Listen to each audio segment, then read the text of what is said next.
baju yang rapi untuk mengikuti sekolah minggu ini. Bye-bye.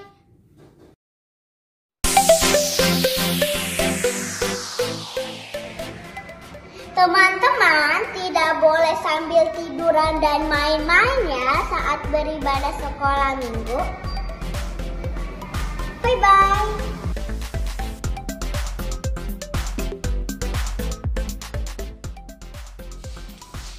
Teman-teman harus semangat dan sungguh-sungguh ya selama ibadah. Tuhan Yesus memberkati.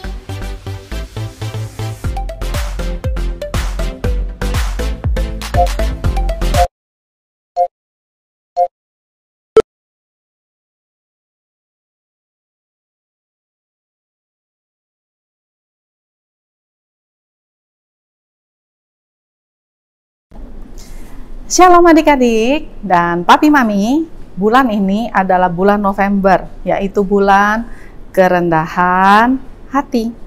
Nah, di bulan ini kita belajar bagaimana caranya setiap anak-anak muda untuk taat dan tunduk kepada yang lebih tua dan kepada kita semua untuk saling merendahkan diri sebab Allah tidak menyukai orang yang tinggi hati.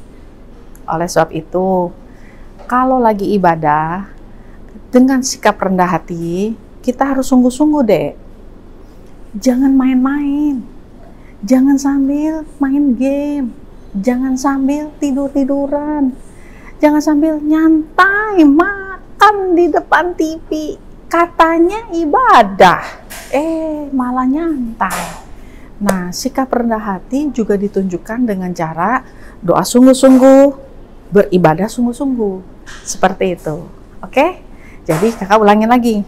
Karena bulan ini kita belajar tentang bulan kerendahan hati, maka marilah kita saling merendahkan hati kita sebab Tuhan Yesus menyukai orang-orang yang rendah hati. Selamat beribadah. Tuhan Yesus memberkati. Shalom teman-teman, apa kabar? Erlin harap kita semua dalam lindungan Allah ya. Pagi ini Erlin ingin mengatakan Mazmur 91 dalam lindungan Allah. Teman-teman di rumah semua pada ikutin ya. Mazmur 91 dalam lindungan Allah. Orang yang duduk dalam lindungan yang maha tinggi dan memerem dalam naungan yang maha kuasa akan berkata kepadanya, tempat perlindunganku dan kubu pertahananku, Allahku yang kupercayai. Sungguh dia yang akan lepaskan engkau dari jerat penangkap burung, dari penyakit sampar yang busuk. Dengan kepaknya ia akan melindungi engkau di bawah sayapnya. Engkau akan berlindung kesetiaannya ialah perisai dan pagar tembok. Engkau tahu saat takut terhadap kedahsyatan malam, terhadap panah yang terbang di waktu siang, terhadap penyakit sampar yang berjalan dalam gelap, terhadap penyakit menular dan mengamuk di waktu petang. Walau 1.000 orang rebah di sisimu dan 10.000 rebah di sebelah kananmu, tetapi itu tidak akan menimpamu. Engkau hanya menontonnya dengan matamu sendiri dan melihat pembalasan terhadap orang-orang fasik. Sebab Tuhan adalah tempat perlindungan yang maha tinggi, telah kau buat tempat perteduhanmu. Malapetaka tidak akan menimpa kamu, dan tulah tidak akan mendekat kepada kemahmu. Sebab malaikat-malaikatnya akan diperintahkannya kepadamu untuk menjaga engkau di segala jalanmu. Mereka akan menatang engkau di atas tangannya supaya kakimu jangan terantuk kepada batu. Singa dan ular tedung akan kau langkahi, engkau akan menginjak anak singa dan ular naga. Sungguh hatinya melekat kepadaku, maka aku akan emputkannya. Aku akan membentenginya sebab ia mengenal namaku. Bila ia berseru kepadaku, aku akan menjawab. Aku akan menyertainya dalam kesesakan. Aku akan meluputkannya dan memuliakannya. Dengan panjang umur akan kukenyangkan dia dan akan kuperlihatkan kepadanya keselamatan daripadaku. Shalom adik-adik, siap ibadah nggak hari ini? Kita siap memuji Tuhan? Yang siap memuji Tuhan, bangkit berdiri, angkat tangannya, tutup matanya. Tuhan, kami minta hadirat-Mu Tuhan bertahta di atas puji-pujian kami Tuhan. Walaupun kami di rumah aja, kami percaya waktu umat-Mu memuji-muji Engkau, maka Engkau hadir. Kami minta Tuhan, ibadah hari ini pimpin. Karena Engkaulah Allah yang ditinggikan di dalam setiap kehidupan kami. Yang siap muji Tuhan, sama-sama bilang amin. Yeay, hebat. Semuanya bangkit berdiri. Oke, terus tangannya begini. Kita sama-sama bilang ya. Tak akan beranjak, tak akan bergoyang. Oh, goyang dong. Tak akan beranjak, tak akan bergoyang. Demikianlah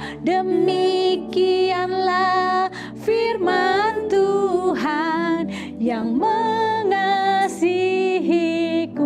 Bisa nggak? Tangannya siapin dulu. Kasih tahu papa mamanya. Papa mama juga dong. Kasih tahu adik kakaknya. Semuanya siapin tangannya. Oke. Tak akan beranjak, tak akan bergoyang. Tak akan beranjak, tak akan bergoyang. Demikianlah firman Tuhan yang mengasihiku. Tak akan beranjak, tak akan beranjak, tak akan bergoyang. Tak akan beranjak, tak akan bergoyang. Demikianlah firman Tuhan yang mengasihi. Sekali lagi, tak akan beranjak, tak akan bergoyang. Tak akan beranjak, tak akan bergoyang. Demikianlah firman Tuhan yang mengasihiku. Tak akan beranjak, tak akan beranjak, tak akan bergoyang. Tak akan beranjak, tak akan bergoyang. Demikianlah firman Tuhan yang mengasihimu, yang mengasihimu. Tak akan beranjak, tak akan beranjak, tak akan bergoyang. Tak akan beranjak, tak akan bergoyang.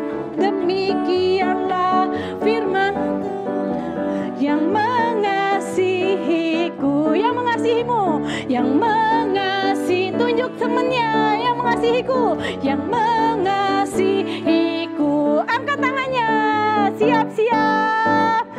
Oke, siap ya, tangannya diangkat. Bukan kuat, hei, bukan gagah, hei, hei. Oleh Rohku kata Tuhan. Siap-siap, bukan kuat, hei, bukan gagah, hei, hei. Oleh Rohku kata Tuhan. Buat gunung tinggi dipindahkan, gunung itu disingkirkan, gunung tinggi diratakan. Oleh siapa? Siap, bukan kuat, hei, bukan gagah, hei, hei. Oleh sekali lagi, bukan gagah, hei, hei. Oleh Rohku kata Tuhan. Gunung itu dipindahkan, gunung itu gunung tinggi. Oleh siapa? Gunung itu dipindahkan. Bagus. Disingkirkan. Gunung tinggi diratakan. Oleh Rohku kata Tuhan. Sekali lagi, gunung itu disingkirkan, gunung tinggi diratakan. Oleh Rohku kata. Siap-siap tangannya. Bukan kuat, hei, bukan gagah, hei, hei. Oleh Rohku kata. Ingat ya adik-adik, bukan kuat, hei, bukan gagah, hei, hei. Oleh Rohku kata. Bukan kuat, hei, gagah, hei hei. Oleh Rohku kata, sampai kedengaran suaranya. Bukan kuat, hei, bukan gagah, hei hei. Oleh Rohku kata Tuhan. Gunung tinggi dipindahkan, gunung itu disingkirkan. Gunung tinggi diratakan. Oleh siapa? Kata Tuhan. Sekali lagi. Gunung tinggi dipindahkan. Masalahmu dipindahkan.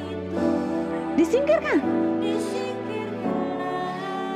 Gunung tinggi diratakan oleh Roh-Mu, kata Tuhan. Sekali lagi. Gunung itu dipindahkan. Masalah COVID kecil buat Tuhan. Disingkirkan. Diratakan. Oleh siapa? Rohku, kata Tuhan. Oleh siapa? Oleh Rohku, kata Tuhan. Oleh siapa adik-adik? Oleh Rohku, kata Tuhan. Beri kemuliaan buat Tuhan kita. Dia Allah yang berada di antara kita. Dia Allah pahlawan kemenangan kita. Kalau engkau percaya, angkat tangannya, siapin hatimu untuk Dia. Kita mau naikkan syukur kita hari ini.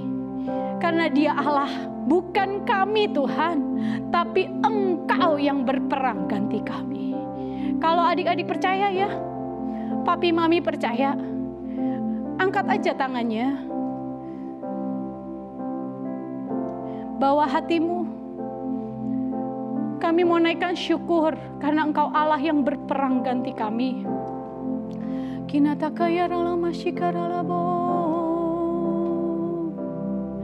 Sama-sama Tuhan.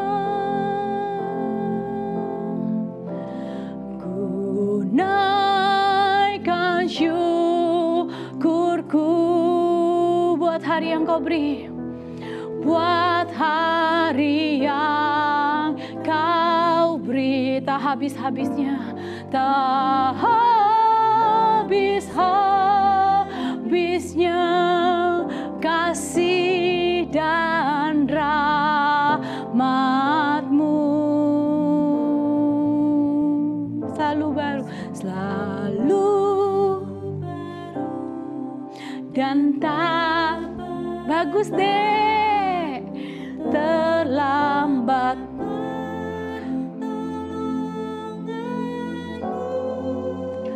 Besar setiamu di sepanjang hidupku. Ada mesbah-mesbah keluarga yang kami bangun Tuhan.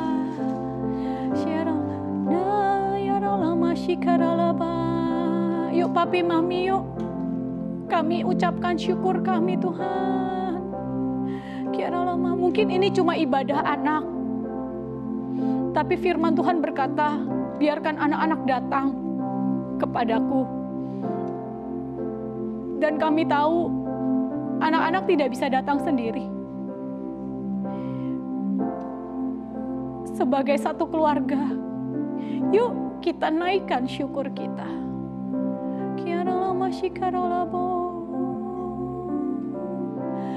Ku naikkan syukurku buat hari yang Kau beri, buat hari yang Kau beri, tak habis-habisnya, habis-habisnya dan rahmat-Mu.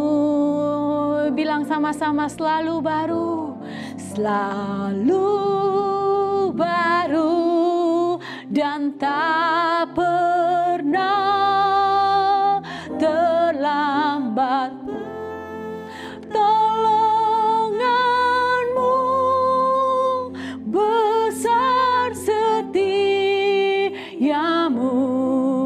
di sepanjang hidupku. tangan-Mu kami naikkan, ku naikkan syukurku buat hari yang Kau beri Tuhan, buat hari yang Kau beri. Tak habis-habisnya Tuhan, habis-habisnya kasih dan rahmat-Mu. Sama-sama selalu baru, pernah pertolongan-Mu besar, setiamu di sepanjang hidupku. Ku naikkan satukan hati kami Tuhan, buat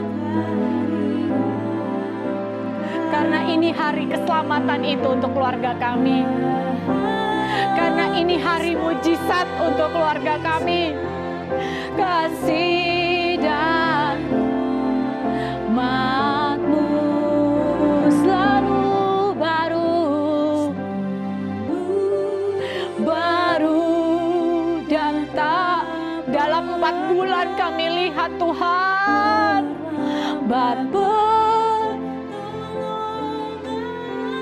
angkat tangan-Mu, setiamu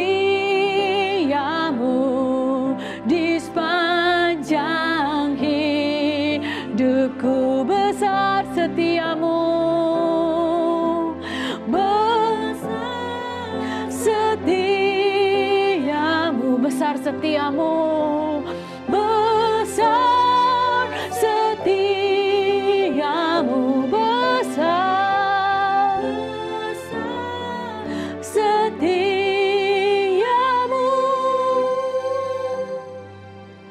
di sepanjang hidupku.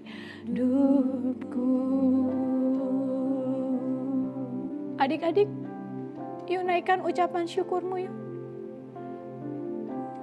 4 bulan lebih sudah berlalu. Tapi bukan berarti Tuhan tidak ada. Angkat tanganmu, naikkan syukurmu. Papi Mami yang dampingi adik-adik kami, naikkan syukurmu yuk. Mesbah-mesbah keluarga dibangun dan di atasnya diucapkan ucapan syukur. Melihat kebaikan Tuhan dalam keluargamu, melihat kebaikan Tuhan dan pertolongan Tuhan dalam hidup kami.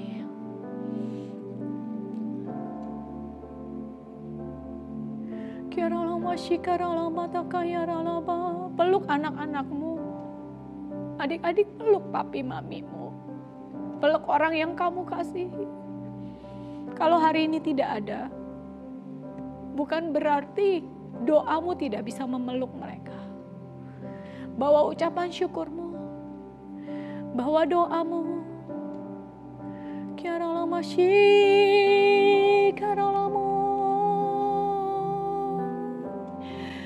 Ku bersyukur Bapa. Naikkan syukurmu. Bersyukur Tuhan buat kasih setiamu, buat kasih setiamu di dalam hidupku. Ku bersyukur, sebagai satu keluarga kami naikkan. Ku bersyukur Bapa. Ku bersyukur Tuhan buat kasih setia bagus di dalam hidupku. Ku bersyukur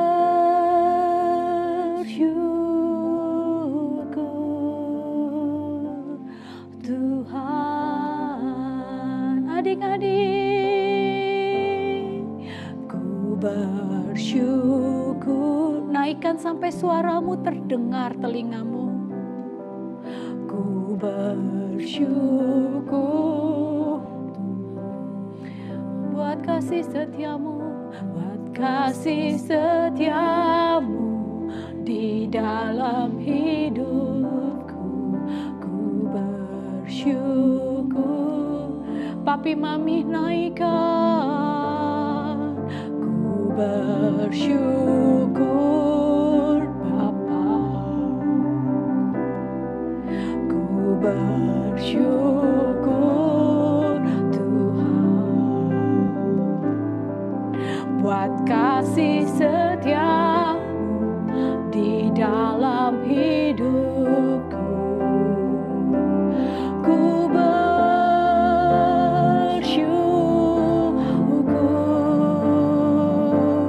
Tuhan, angkat tanganmu, naikkanlah. Ku bersyukur.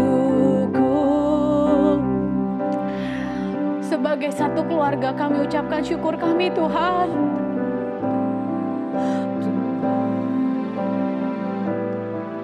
Buat kasih setiamu hidupku. Ku bersyukur karena Engkau Allah yang mendengar. Ku bersyukur Bapa, kami bersyukur.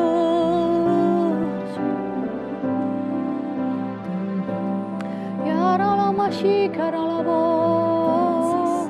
tiamu hidupku. Ku bersyukur Tuhan.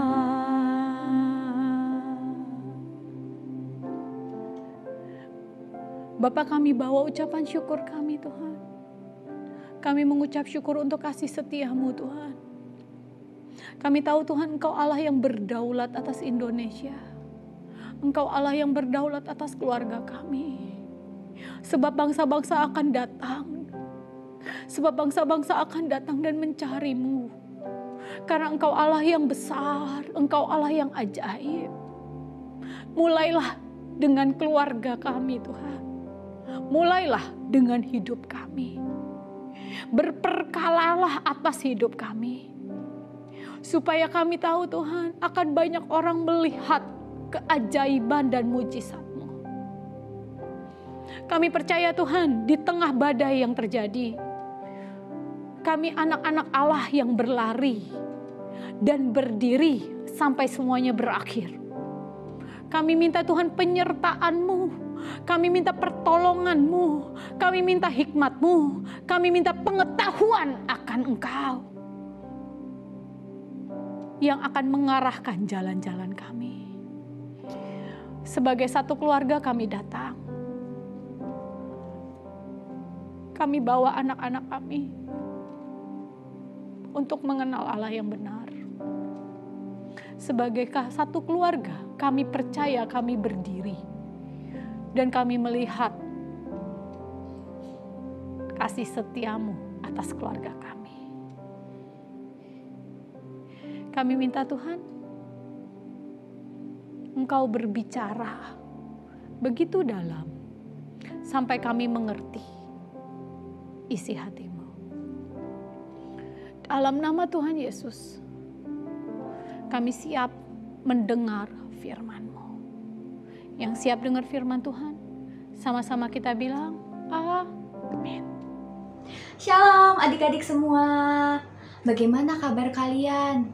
Kakak berdoa agar kalian semua dan keluarga selalu sehat selalu. Ngomong-ngomong, sekarang udah bulan November loh. 1 bulan lagi libur panjang. Jadi semangat terus, ayo kerjain PR, yang lagi ujian semangat, oke? Tapi sekarang ayo kita fokus mendengarkan firman Tuhan. Nah, sebelum mulai, ayo kakak ajak kalian, ayo siapin Alkitab kalian. Kalau bisa yang buku ya, jangan yang HP, nanti ada notif keluar, kalian lihat-lihat, udah deh. Atau mungkin kalian ada yang suka nyatet-nyatet. Ayo siapin buku sama pulpennya. Oke, siapin dulu. Ayo, udah siap belum Alkitabnya? Oke, ayo kita mulai.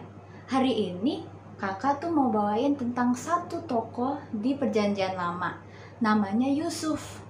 Kalian pasti tahu lah ya. Kalian kan anak-anak pinter semua, anak-anak Tuhan pinter-pinter semua. Nah, bacaannya tuh dari Kejadian 37 sampai 50. Nah, ini kakak mau kasih PR buat kalian. Nanti setelah ibadah selesai, kalian boleh baca sendiri. Nanti kepanjangan, kita nggak selesai-selesai ya kan? Oke. Nah, untuk sekarang kalian cukup mendengarkan apa yang akan kakak ceritakan. Oke, seperti yang kalian tahu, Yakub punya 12 anak dan salah satunya namanya Yusuf. Nah, Yusuf ini ya ternyata dibenci sama saudara-saudaranya yang lain. Tapi kenapa ya kok dibenci? Nah, jadi tuh sebenarnya Yakub paling sayang sama Yusuf sampai dikasih jubah, wah yang indah, warna-warni, mungkin banyak hiasannya. Nah, kakak-kakaknya jadi iri. Terus bukan cuma itu, suatu kali Yusuf pernah bermimpi.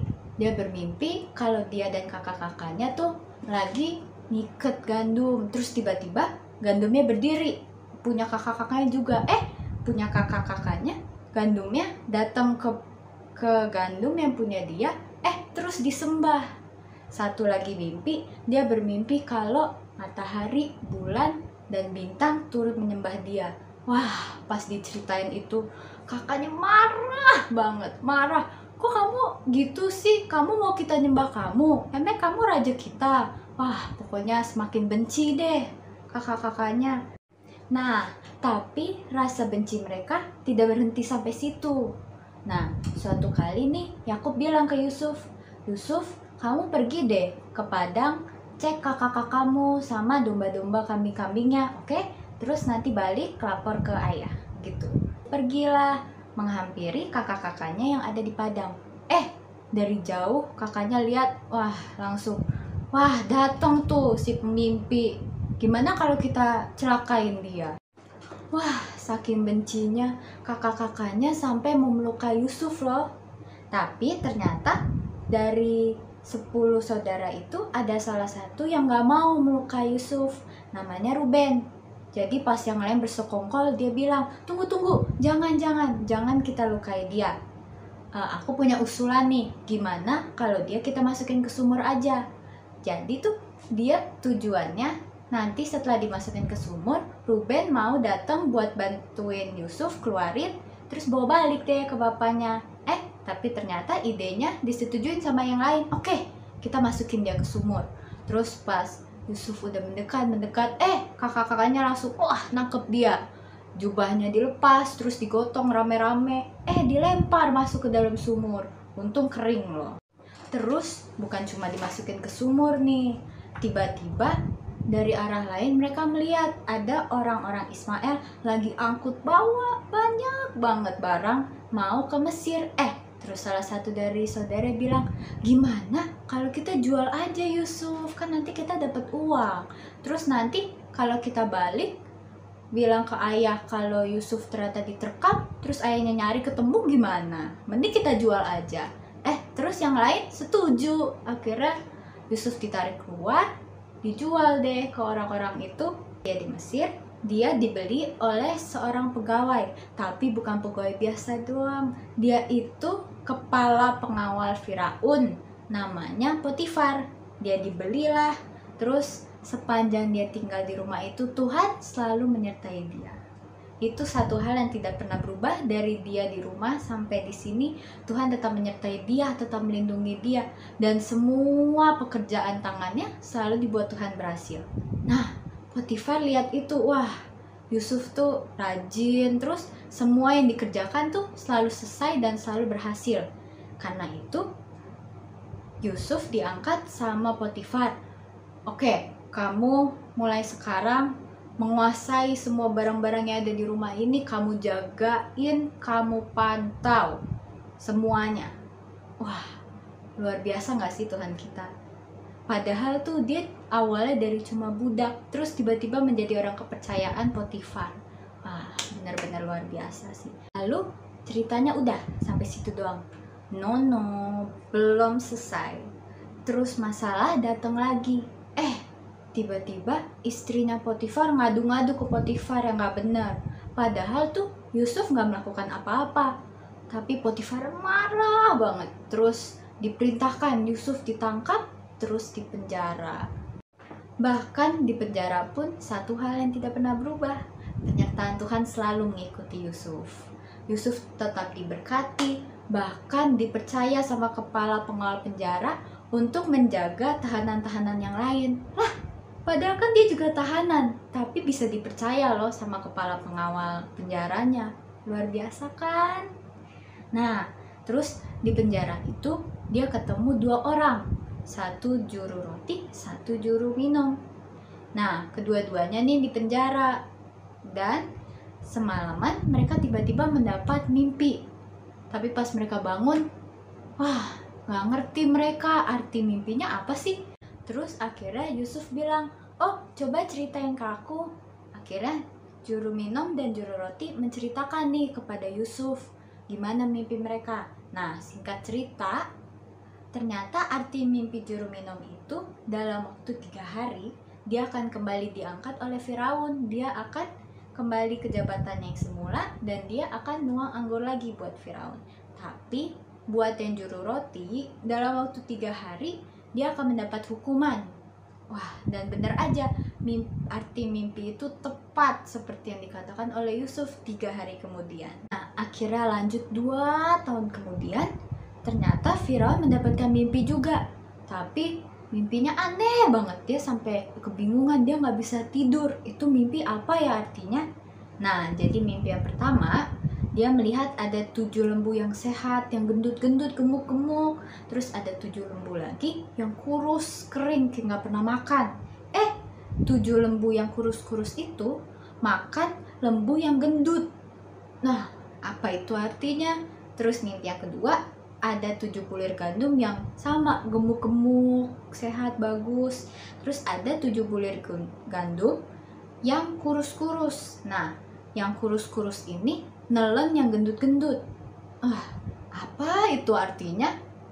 Nah, dia sampai udah panggil ahli-ahli. Terus saat itu ada si ilmu semua dipanggil. Terus dia keinget gak ada loh. Terus akhirnya dia cerita ke Firaun.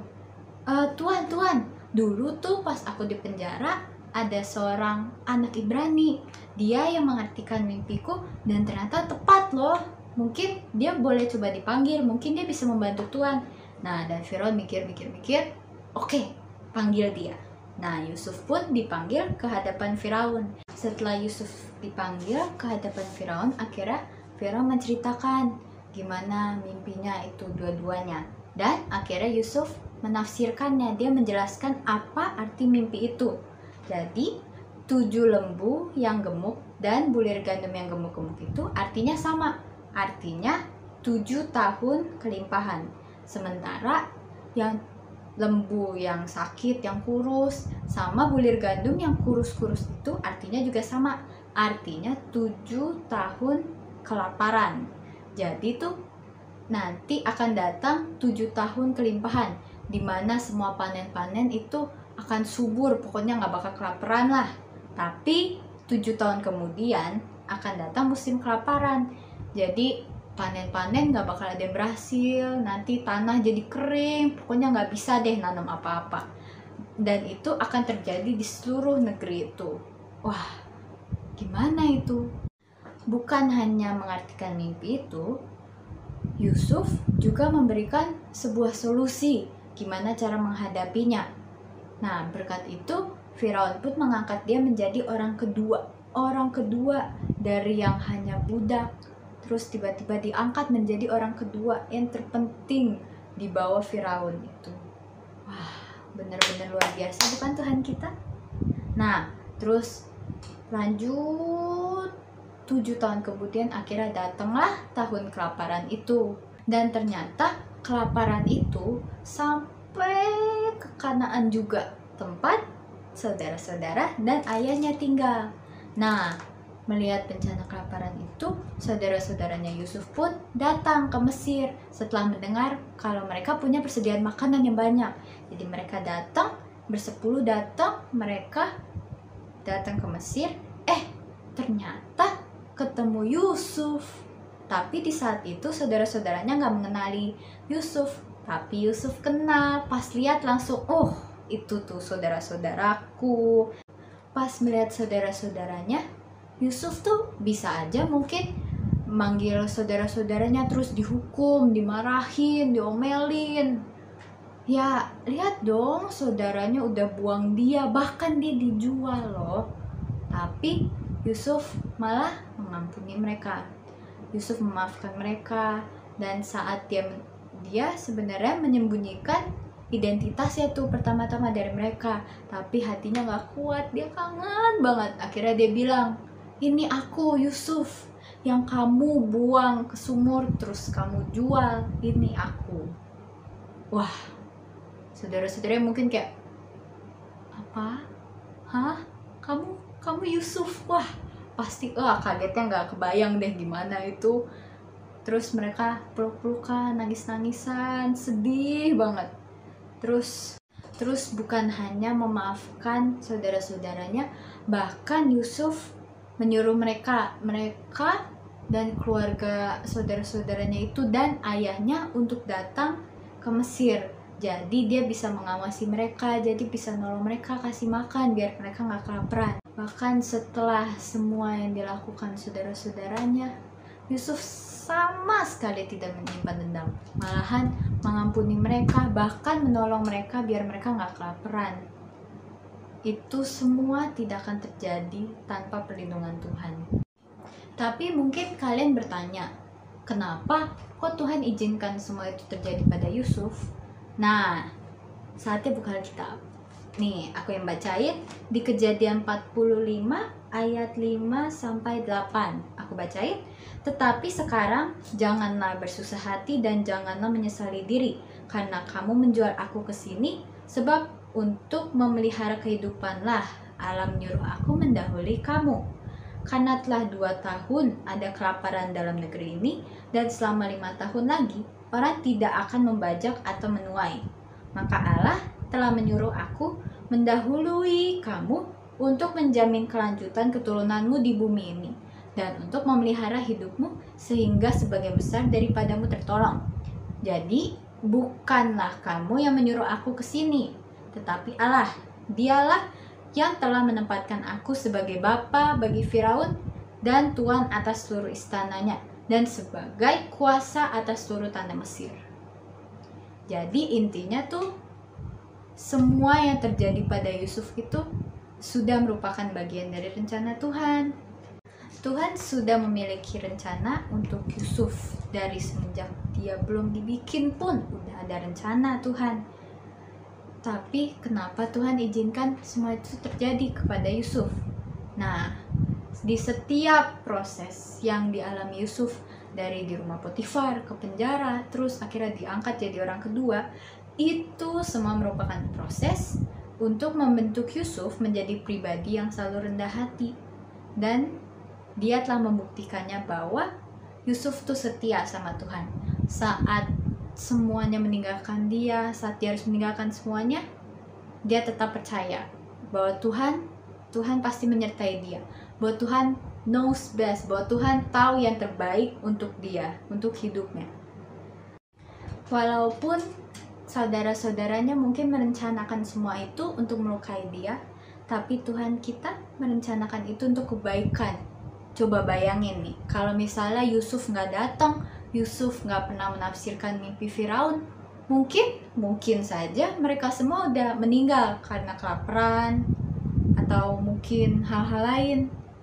Tuhan itu, our God, Tuhan itu benar-benar luar biasa. Timingnya, waktunya itu selalu paling tepat. Kita tidak akan pernah tahu apa yang Tuhan rencanakan untuk kita. Tapi satu hal yang pasti, Tuhan selalu tahu yang terbaik untuk kita.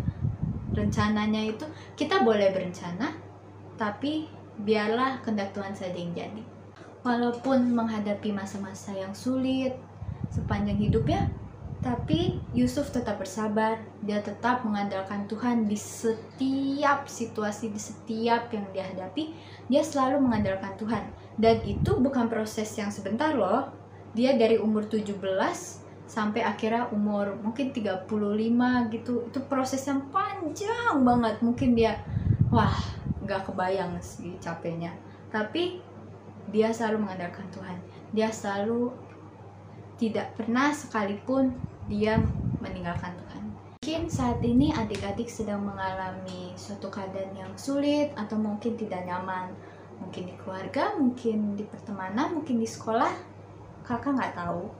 Tapi yang pasti Tuhan tuh tahu. Dan Tuhan punya rencana yang jauh lebih besar untuk hidup adik-adik semua. Apa sih rencananya Tuhan? Ya, kita tidak akan tahu.